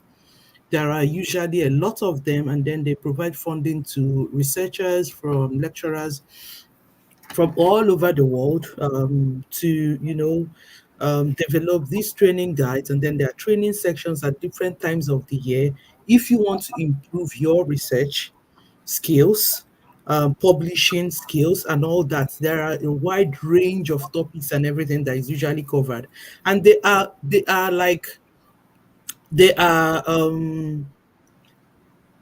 a lot of people attend these workshops. One of my partners, research partners, organized one last year, and they had almost 150 persons in a section. They just had to, because of capacity, and it was online and all that. They tried to see how they can split. They had to split the class to enable people ask questions and all that. So you can identify these things. They are there. They are free, but you need to search. Like Dr. Abu said, nobody will come and sit you down to itemize and say, do this one like this, do this. So you need to go out there and find them. Connect with people online. Don't just spend your whole time on Instagram and Facebook. There are professional networks. And when you're on these networks, LinkedIn or maybe Twitter, you can tell yourself, I'm not going to play here. I'm going to follow people who I'm interested in what they are doing, whose research interests align with mine. You learn a lot of things from them. Connect with them, just try, give yourself time. Nobody, if you don't create time for these things, nobody will do them for you. Create time for yourself, even if it's when you're in the bus or when you're just sitting down and having a chat. You can say, oh, this is 30 minutes, let me see what's happening on LinkedIn. So search for this training. At least since COVID, there are now lots and lots of online training, so many of them, free ones, so paid ones. So but you can start from the basic ones. For example, if I want to learn a new thing, sometimes I go to YouTube and I'm like, Excel for dummies, so that I start from the scratch. If you understand what I mean, even if I know it, even if I'm familiar with it, I want to, start from the scratch, go step by step, understand it. And by the time they get to where I am not familiar with, I am okay. And trust me, I'm a very fast learner, like very, very fast, very, very fast. So you have to go out there. We are not kids. We are all grown-ups. Go and identify your training needs. You don't have to do everything. You understand? You want to embark on a research. You tell yourself, okay, which area of research am I interested in? What, because they are all broad. You cannot just come out and say, I'm looking at people walking. Okay, if you're looking at people walking, you're going to tell us what category of people are you interested in? Are you looking at people? Are you looking at infrastructure? Are you looking at policy? Are you looking at this or that? So you identify a small area, because just like the PhD, when you start that small research, you find out that it's like it has branches and everywhere, and then it becomes big. So you have to develop that passion, you identify training leads, and then if you have a mentor, if you don't have a mentor, you can, approach people and say, I'm interested in this, and I see you're an expert in this, you're good in this, please, can you help me? Can I come back to you if I have questions and all that? If anybody says no, you can identify one, two, three, four people. If you come to me and I say no, just say thank you and move on, move to the next person. You understand what I mean? If somebody says no, don't just stop there and then you're there angry and everything, angry with both the person and yourself. If somebody says no, just move straight to the next person. Don't stop there. I hope I've answered the question. Yeah, I think that's a very concise answer. Shall we move to the next question then? I think this one is for Dr. Uzondo again. I think make a reference to the papers you spoke about that were not too good. Were they published? If yes, were they accepted? Yeah, so I think I submitted one, for example, to a special issue. It was rejected. And then me, I take rejections with an open mind because I learn. Even if I send something to you and you cancel everything, I take it with an open mind. Because by the time you go back and look at those things, it's like, they're actually saying the truth. And then if take those corrections and suggestions into consideration, you find out that your paper comes out better. Like Dr. Agu said, when we co-edited a special issue, we how the reviewers send in the reviews and you make the decision as an editor, and then you send back, and then the authors don't do the corrections. That is like an outright rejection, because you don't expect Dr. Agu to spend 2 days looking at your paper, making corrections, and then send it back to you, and you don't do anything with the corrections. So usually when your papers are rejected, you still get those comments, reviewers' comments, and so you can actually go through them one by one. If you don't agree with anyone, that's fine. Give reasons why you don't agree. But usually, if your papers are rejected, you're not sending them back. So you can look at those comments and say, yes, this is actually true. I can do that just to improve the paper. Improve the paper. It could be that it could be a methodological problem because some publishers do not accept poor papers. I mean, qualitative research papers. It could be sometimes it's desk rejection. So some of them were actually published, and then what I did with the other ones, I think I had a paper with like two rejections from two different journals. What I did was to just send them to, I submitted to a conference, and it was published as a conference. It was reviewed, it was peer reviewed, and then it was published as a conference proceeding. You understand? And then sometimes you can also convert them to book chapters. You know that book chapters are not as serious and very distant as journal papers. So you can also publish those papers as book chapters, but they need to have some level of quality. They need to address a problem, and they need to be very solid, very, very solid. And then if there are, be open. If you have a rejection and comments, take it with Dr. Abu said, how did he say it? He said he will take the rejection in peace. In peace. Read it, leave it, sleep over it, get up, come back, look at it. You'll find out that actually some of these things are true. And if there is anyone that is not true, and you see that if I do this, it's going to change my paper, forget about it. That is if you know exactly what you're doing. Okay. Thank you. Ejiro, you want to take the next question? Yeah, thank you so much. Thank you. I just want to say this to our speakers. I know we have a lot to say, but we have questions on LinkedIn that needs to be addressed also. So please, let's be as brief as possible. And please, if you feel free to have a different opinion from the other speaker's response. It's allowed. So we don't have to support each other. If your response is different from my response or his response, please feel free to contribute without us asking you to do that. So then I'm going to combine two questions for Dr. Prince, and it says, can the term research interest and professional interest be well elaborated? And now this is for you directly. From your presentation, you said real research. Can you really expatiate on what? Okay, I think research entails. I think it's almost the same question. So, so I think she just go and she take it here. Yeah. Okay. So when I say real research, what I'm trying to say is I'm speaking more about applied research. So I want to publish in the best of journals, of course. Yes, I want to be known, within the academia, of course. Yes, and everything. But my satisfaction comes from when I'm seeing my research changing a life, and that's what I mean by real research. So my satisfaction comes from when I do a research and there is a policy change as a result of that research. I do a research, there's an increase in awareness on the part of the public as a result of that research. I do a research, and then I'm seeing practices changing. I'm seeing orientations changing as a result of that research. That's my satisfaction. And not just publishing in the best of journals and doing what would refer to as basic research, where you just do a research and then it's just there for the sake of knowledge, but it's not necessarily changing anything in the society. So when your research is indeed making a change in the society, that's where I talk about real research.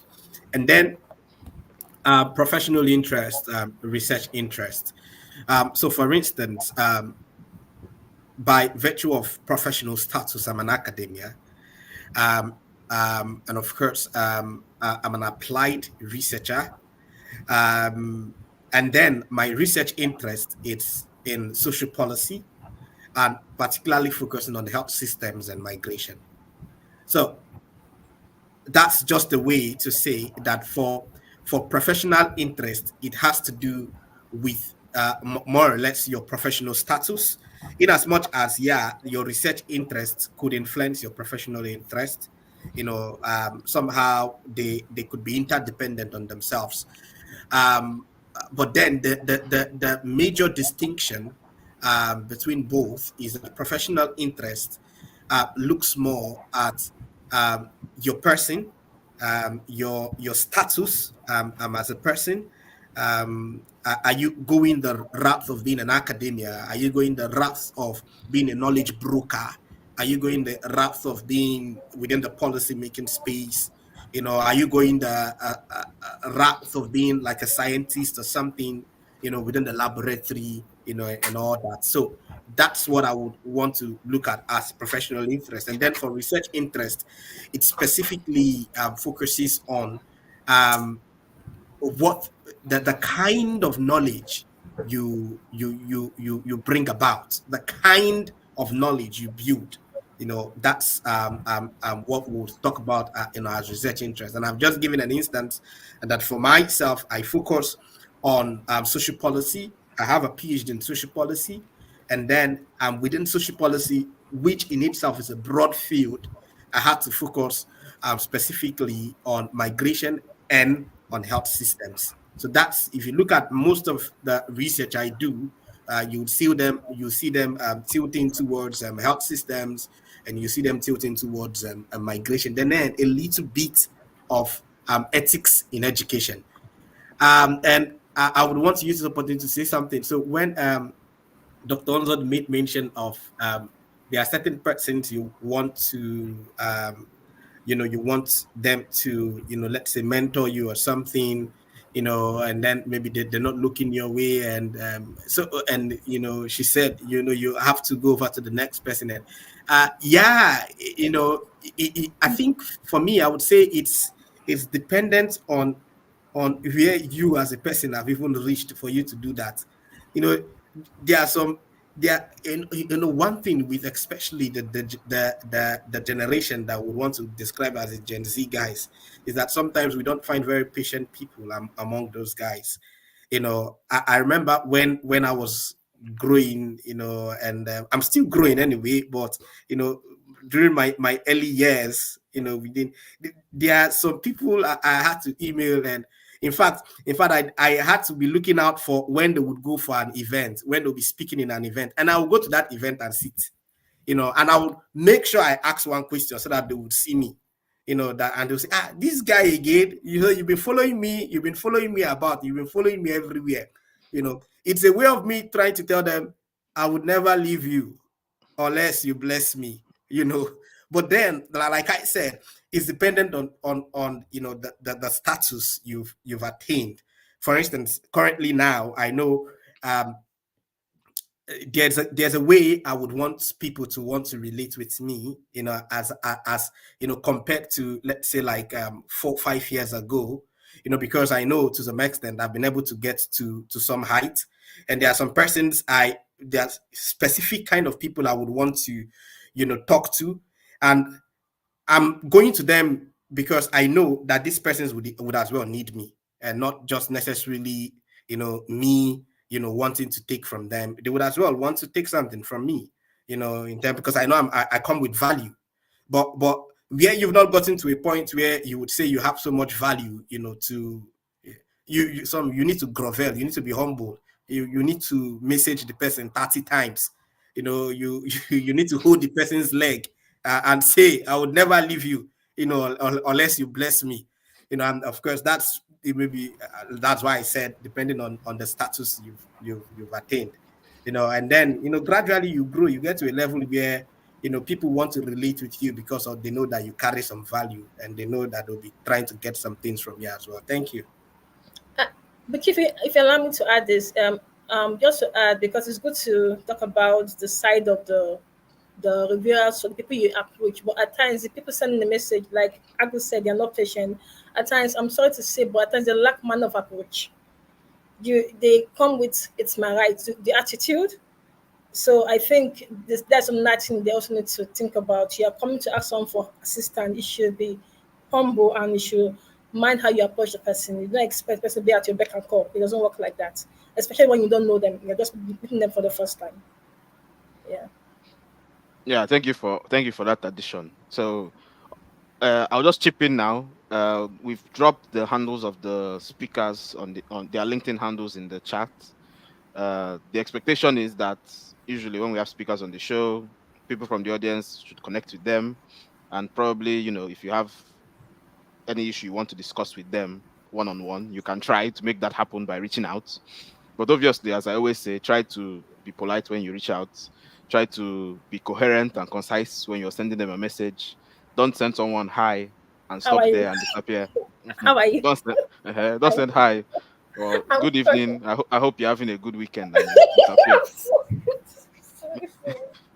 Yeah, because the person doesn't know you, so some people won't respond to that message, and you think they are snubbing you, or you think it's impolite. But the truth is, they don't owe you a response, because you don't need to know how they are doing, because they don't know who you are.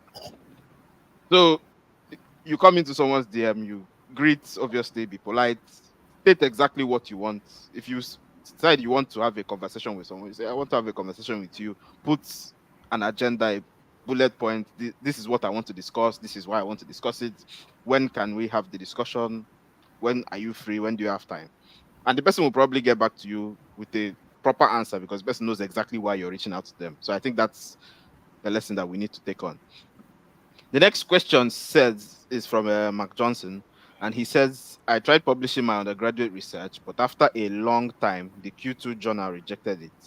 I've been struggling to get at least one journal published. I need help here. Do any of the speakers have any prints? Do you have any? Yeah, so Mark Johnson, So very short answer Yeah. on what We have a next lot of steps you can do. questions. so Mark Yeah. Johnson, simple. What's the research idea about? Answer it. If the research idea is about, let's say, absenteeism in the health sector and everything, you know that the journals you should be targeting are health-related journals. Go to 𝐒𝐚𝐥𝐤, 𝐒𝐚𝐥𝐤. Use the research idea to maybe if it's like a trafficking something, you know that you should be looking for journals that are within migration and trafficking. If it is, let's say, a construction a construction title you're working on, civil construction title you're working on, then we know that it has to do with the journal around urban planning, and engineering. So you use just that title. Go to 𝐒𝐚𝐥𝐤, type it into 𝐒𝐚𝐥𝐤, and then it will give you list of journals. Look out for, let's say, seven or eight good journals. Go into those seven or eight good journals. Download at least 10 papers within that your research areas. So in all, you'll be having like 50 papers that you've downloaded. Take your time to read out of the 50 papers, 30 of them. And then bring that your article that you've been trying to write. Compare it side by side with the one you've downloaded or the ones you've downloaded. Just do that comparison, try to structure it, the way it should appear, and everything, and then send it to the journal. But then I'm offering myself, you can as well send it to me first, and I'll look at it, and then, I would, once you've done all of these things I've said you should do, you can send the paper to me, I'll look at it, and then I'll share the paper with you, and we'll look for a journal and send the paper to the journal. And yeah, I think that should be. Ejiro, you want to say something? I can see Yeah, you can I excited send to in say my something. papers too? No, don't send, please. Because Just I'm Mark getting Johnson. Okay, so Mark Johnson,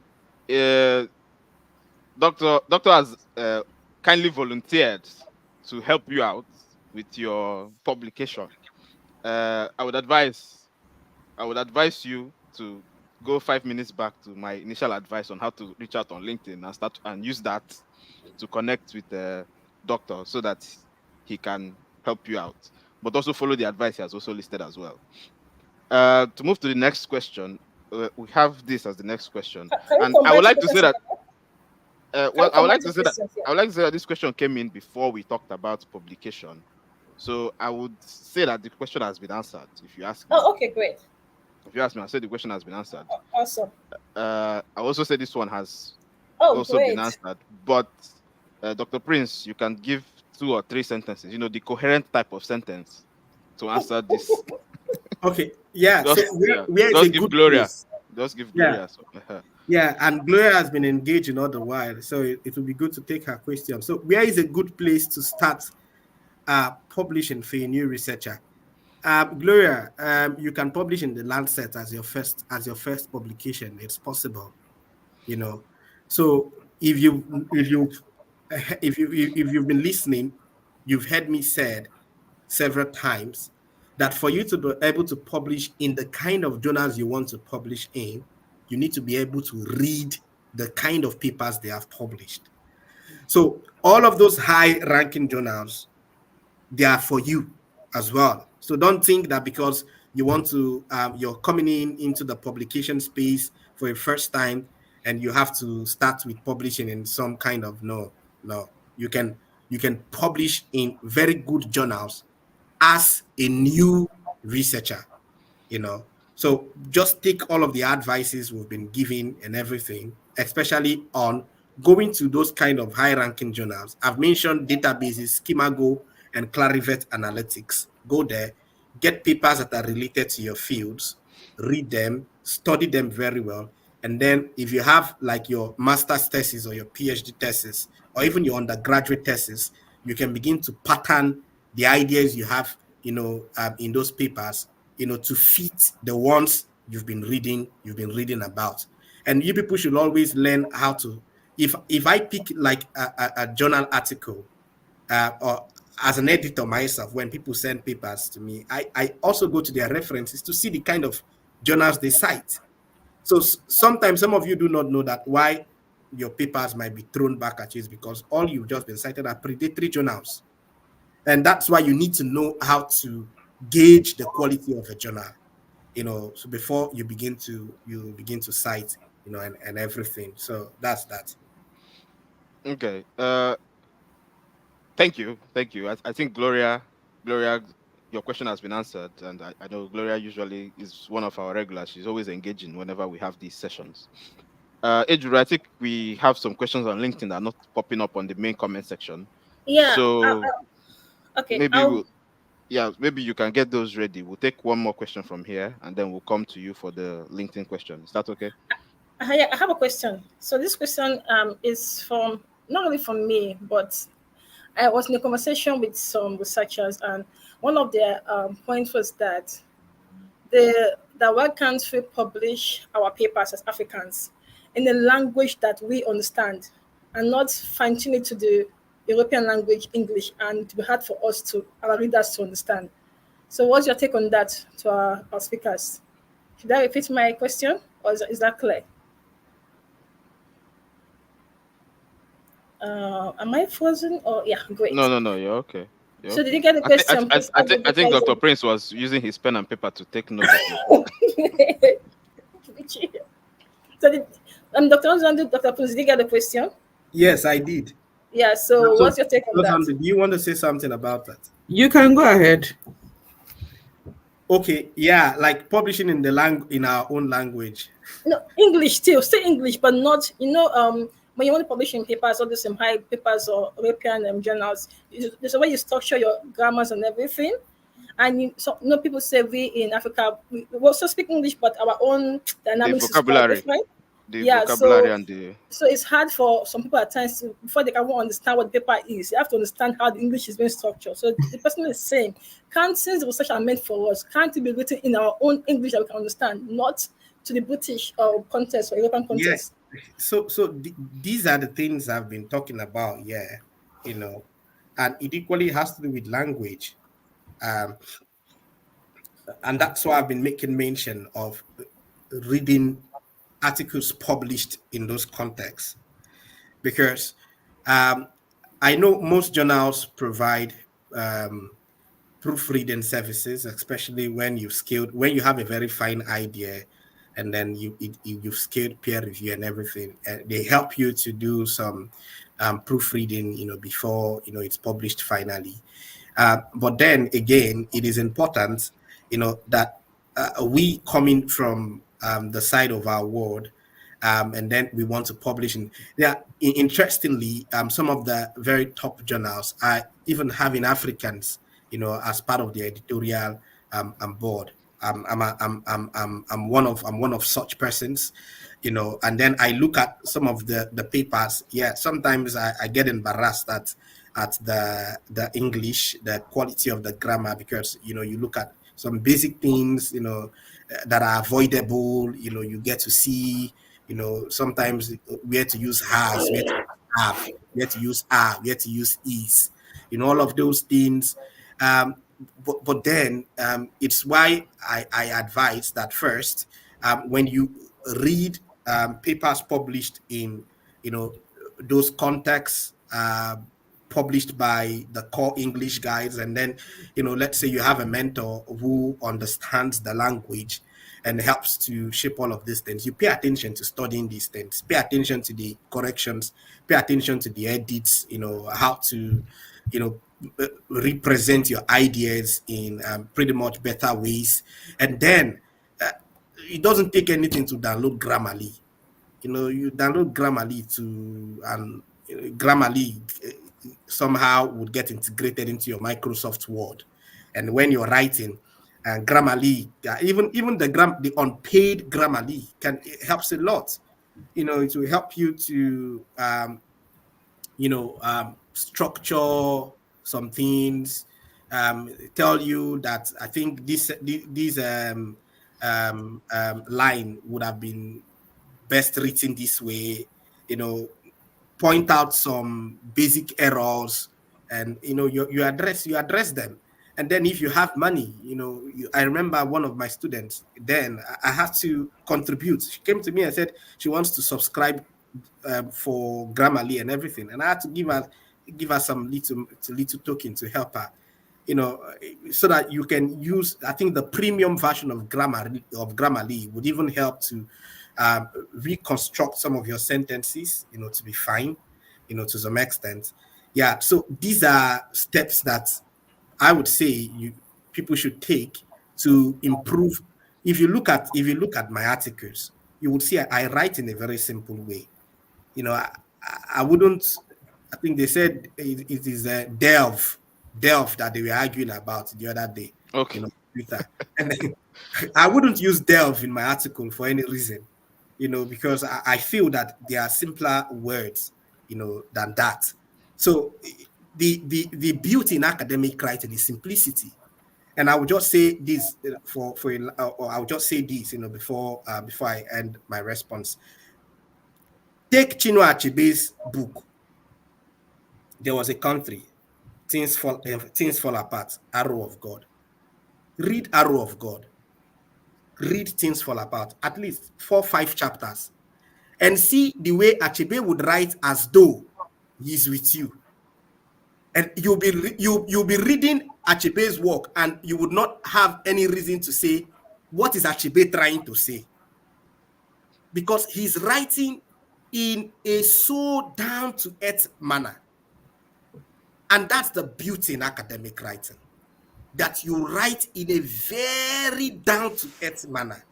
Write in such a way that somebody that is in primary 6, JSS1, primary 5 would understand what you're writing.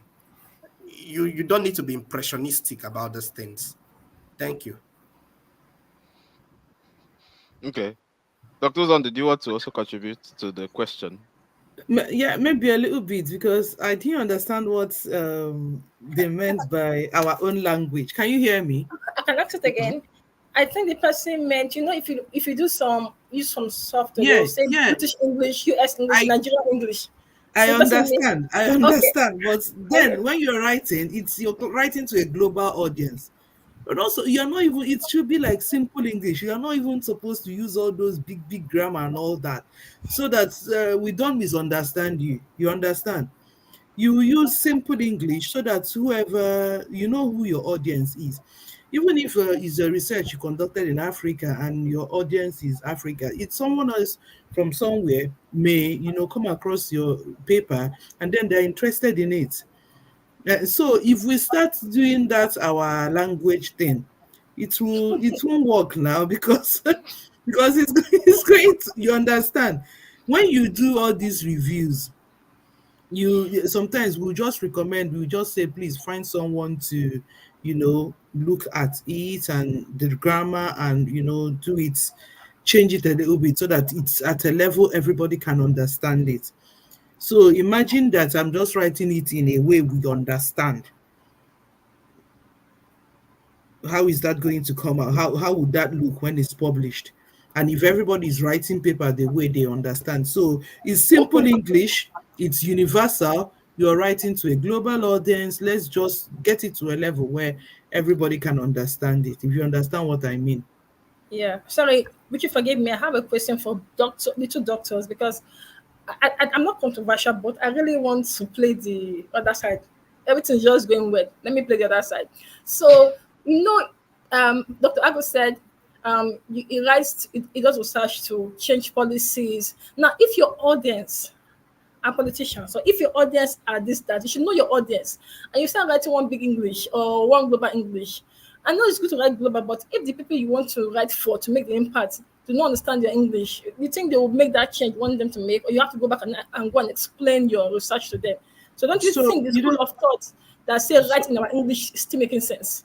So you know that when you do research, there is something we call dissemination. And then you know your audience, you know the stakeholders. So you prepare your presentation, you prepare your article. You don't go to politician and give them journal article. There is something we call infographics. There's something you prepare presentations to non-academic audience. You prepare it, your audience. Maybe you have school children. These are children. So you use something like a cartoon. You can use cartoon or something to prepare it in a way they will understand. You cannot submit a journal article to a politician. They will not read it. So you prepare theirs in a way they will look at it. It may be infographics. They look at it, oh, and they're happy. Yes, yes, they understand it. That's not something you don't send in something they would spend the whole day reading. There may be policy briefs, you understand, but make sure you have something like a summary. I'd usually do something like summary findings, and then you have your points and everything so that someone looks at it in bold and not too colorful. You make it very attractive and they look at it and and they understand what you're saying. So you have different audience, you prepare your presentation like that. Then if you're presenting to academic audience, these people understand what you're talking about. You publish, it goes out there to everybody everywhere. You understand non-academic audience. So they are different. You are an academic. So I expect you to understand certain things if you are in the field. Read this paper. When we read paper, you start from abstract. So, Doctor, Yeah. you're saying in essence, maintain global English is all you're saying, nothing more. As in, What for is the, global English? you know what Dr. Agu said, global audience. Sorry, Yeah, yes. Ejiro, Because Ejiro, yeah. what Dr. Ozod is trying to tell you is that English is English. yes. There's no need to want to bring in all of the partitioning, No. and categorization. English is Mhm. English. But what we are saying as academics is, for instance, you're within the field of all of these whole modeling and everything, statistics, and then you do your diff in diff and all of those Mhm. permutations, and you run your models, and you bring them to like an academic gathering of modelers. They would Yeah. understand what you're saying. But then you bring those things to an academic gathering, even of people who are not modelers but are as well within the academia. You'll be speaking to yourself. So what Dr. Ozon is trying to say, that context is very important in communication. Now, even most journals, they usually say that we need to write for a wider readership, because Yeah. the journals understand that their growth, in terms of the algorithms and everything, would be dependent on the number of Readership. people that read and assess their papers. And so that's why they now tell you that because we are aiming for wider readership, we wouldn't want you to write in this way that seem to be speaking to a narrowed kind of audience. And what I was very appreciative of what she said about research dissemination. So you're done with your research and everything. Nothing stops you from condensing that your research into a blog, 700, 600 word blog, and then you send it to a policymaker. Policymakers are usually very busy people that may not even pay. Even our students really don't even read our research papers because they are usually very boring. We need to be very frank. Those academic publications and everything, they are usually very boring with all of those in-text citations and everything. So we need to always look out for ways to distill, to condense, the very complex ideas we have out there in our publications, in bits that people out there on the street, people out there in the public, within the policy making corridor, can understand what we are saying. And that's why we are carrying everybody along. Yeah. Yeah, thank you for the Ejiro. Thank you for playing devil's advocate and stirring Ah, up the I was waters a trying to little listen. bit. I'm just playing my own part, Sha. Yeah, but it's good to have Yes, the back nah. and forth so that new Yes. ideas and new ways of thinking can come about. So Ejiro, I think we'll Yeah. take the questions from LinkedIn that are not coming through on the screen so that we Okay. can So, round it up yeah. because we're getting to the 2 hour mark now. Yeah. So I want to say to our audience on meeting, I'm sorry, I don't know why it's not popping up on the main chat. So this question is from Dr. Mark Johnson. I don't know if this has been addressed, let me know. How do we get these journals to read? Some I find on Google Scholar ends complete as only abstract is available. I think the person talking about access to journals. Access to journals, yeah. And the next, should I just read on that question? Yes, yes, yes. The other Yeah, one so that we can says, tackle it all together. okay, Yeah. the other one says, does it mean that all journals must be Scopus? Is the only accepted journals? So the person says Scopus the only accepted journals. Then the last one is a comment. Thank you, Dr. Ozondo, on your response on FRSC. Most organizations doesn't publish annually, I think, and not available to the public. So this thing goes back to the question of access to journals. Yeah.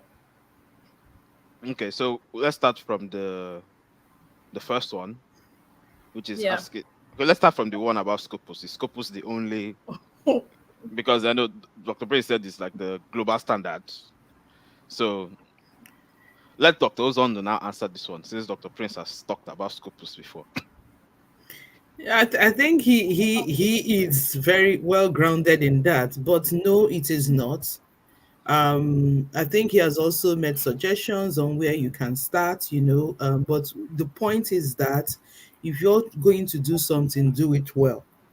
You understand? If you neglect that, publishing in Scopus journals and all that, it may affect you.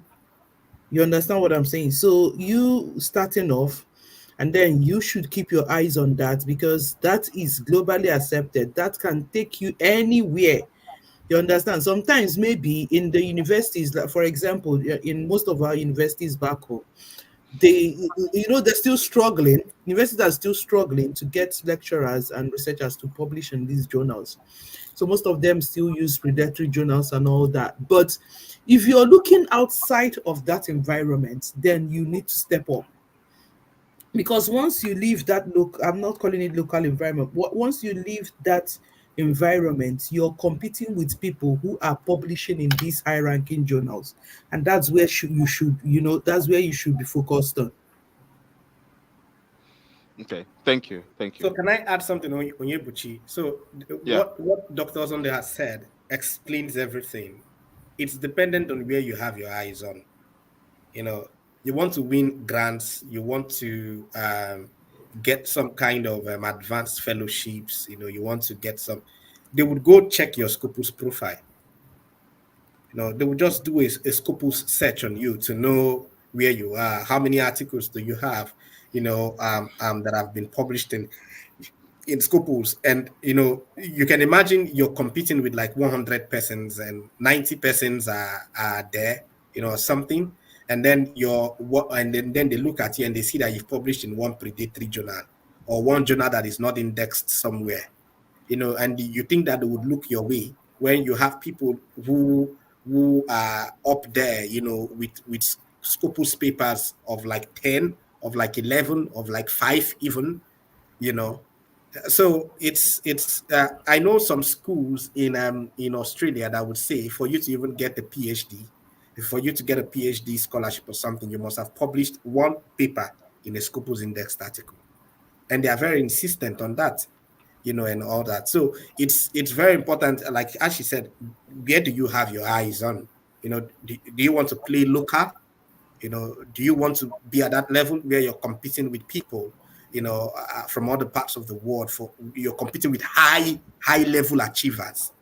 If you want to play it local, and then you keep doing it local, and then publish in all of the predatory journals, publish in journals that are not indexed, and everything.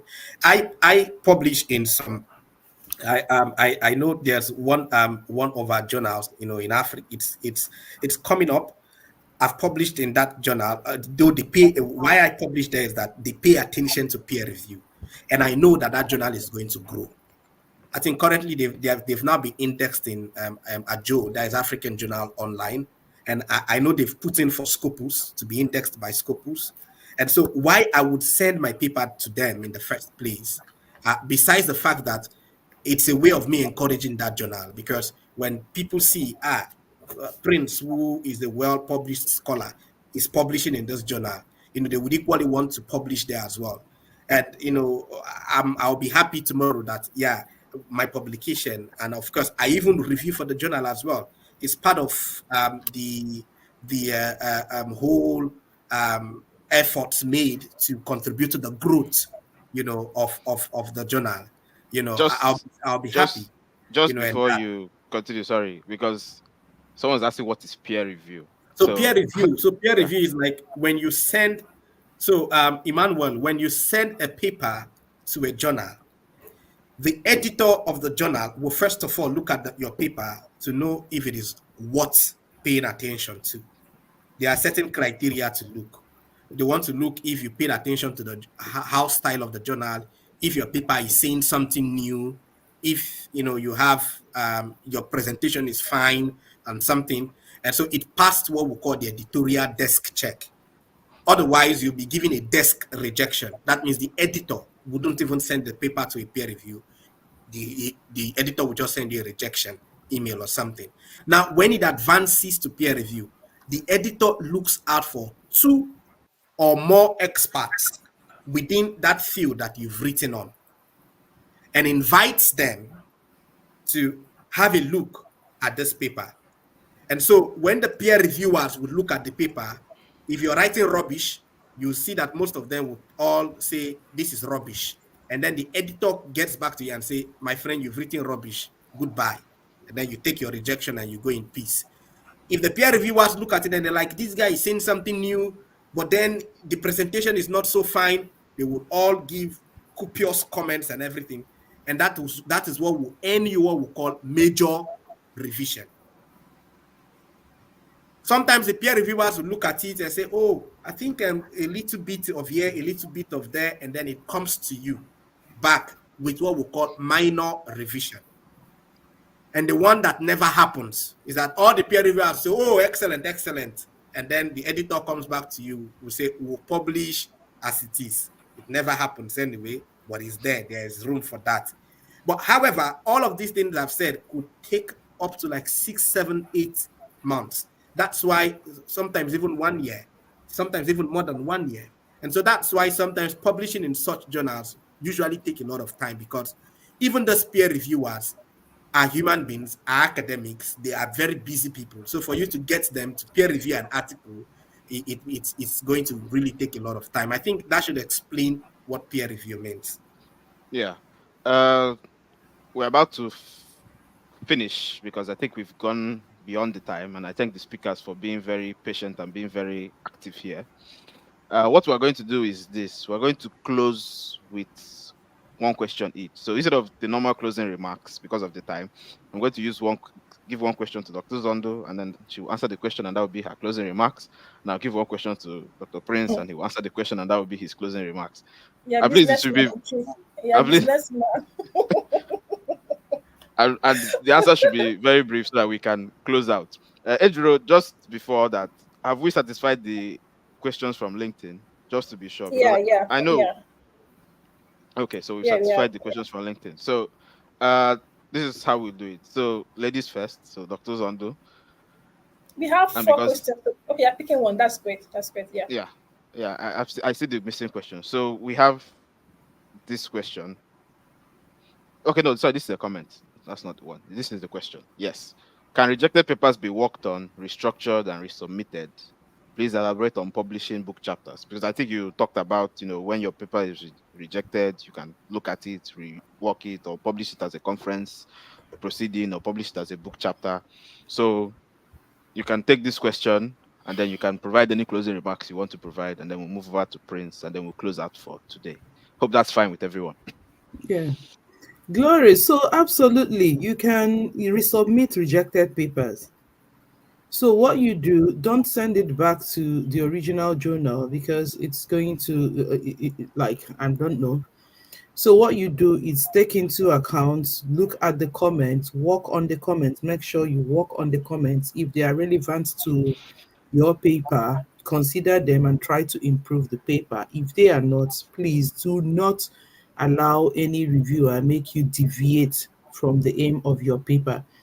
Sometimes there are usually comments, so many comments that if you understand your paper, that if I work on this comment, it's going to take me totally away from what I intended to, write about. So you consider it critically and then identify another journal and send it there. but make sure you have worked on that paper and then you look at it and you say, yes, this looks like something that has been published in this journal before. I think I can go for it. Sometimes what other people do is to, if you see, if the comments show that your paper is not really at the level where they expect manuscripts to be, and then you also understand that that paper is not like a very strong paper, you can look for a smaller journal. So we are all starting, you know, we are all early career, we are starting. So you can look for a smaller journal to publish it. Remember when I used to, there are very big journals with high ranking and all that, and those are very difficult. It's very difficult to get your papers published there. And then some other papers you write, you understand that this is, like I said before, book chapters are easier to write. So you can't write something that should be published as a book chapter and then you send it to a journal. Journals involve more serious work, more serious research, and a lot of other things. So you understand it. That's why you should understand the kind of paper you're writing. So you understand the kind of paper you're writing. Should this be a book chapter? Should I send this to should it be a conference publication? Should it go to a journal? When you do very good research, of course, you know that this is publishable and then you send it off. When it's rejected, try and try again. I hope I've answered your question. Yeah, I think that's a very good answer. Thank you so much. So we'll move over to Prince now, and Prince, this would be your own question. You know, and also you add your closing remarks at the end. How do we gauge the quality of a journal before reading through it thoroughly? So I think it's, I think it's when you are talking about, you take a paper, then you get the journal, you download the number of papers, you read through, and then begin to, adjust your own paper towards that format, and then take it into your subconscious mind. And so I think this is him asking, how do you identify the journal that you want to do that with? So Ejiro, your hand is up. So Yeah, just a quick question. I want to have one question for myself, but I want to give it to Prince to answer it in addition to his own question. And it says, um, how do you get more citation for your papers? So you're also helping me to answer my own. You understand? okay, Okay. so a combined answer now. How do you gauge the quality of the journal, and how do you get more citations for your own paper? So first, it's I would say uh, the quality of a journal would reflect the quality of the editors. So one way to know, besides the usual way, we used to look out for quality, which has to do with indexing, and then we look out for journals indexed in 𝐒𝐚𝐥𝐤 or in Clarivate Analytics. So it means that these two indexing bodies are really top notch. So they are the aspirations of many journals. So many journals want to be indexed by these bodies, and that's because these guys would always place standards for quality checks. Not just to be indexed by them, but to retain your indexing. So what that means is that even if you're indexed by them, you could still fall out of the indexing if you're not doing, or if you're not keeping to their standards. So besides these ways, using 𝐒𝐚𝐥𝐤 or using Clarivate Analytics, one way to do that is equally by checking the quality of the editors. So you go to where they have the editors listed. Just take the editors and Google them, and then you know really if these editors are what their stuff, as they would say. And then if you pick a paper, you can just maybe also do like an extra Google search on or for instance, like I just said, that I wrote an article for a journal that is still coming up, in Africa, and I'm publishing with them. And even though they are not indexed in 𝐒𝐚𝐥𝐤 or so, but because of the fact that they pay attention to peer review, and the editor of the journal is a well-bred and thorough scholar, and I'm writing for that journal. So when you pick my paper, you may say, oh, this journal, this where this author published in is not indexed in 𝐒𝐚𝐥𝐤. No, it doesn't mean that it doesn't have quality. Check who the author is. Check who the editor is. These people will go a long way to tell you, the amount of quality that is resident, within the journal and as well within the paper. And to get the more citations for your paper, I think first you must learn how to communicate research. I was happy when Dr. Ozondo talked about dissemination. You must learn how. There are some studies I've cited because the authors share them on LinkedIn or on Twitter, and I'll go look at that study and I'll bookmark it. Because I'm writing something around. For instance, there's somebody who published something on children recently, a friend of mine, and he shared the article on Facebook, and I saw it, and I've bookmarked it because I'm doing a project currently on children and healthcare. And once I start writing, that guy's paper would be cited for any article I write, because I saw it there, on Facebook. And so research dissemination is very important. So you need to make your research so I will give you a secret. In Google, there's what we call search engine optimization, SEO. Some journals do not have great SEOs. They may be very great journals, but if you're searching for something around what they've published, you wouldn't see that journal on the first page of Google. So you may see that journal on the 4th or 5th page of Google. And people usually get tired searching maybe after 2nd or 3rd page.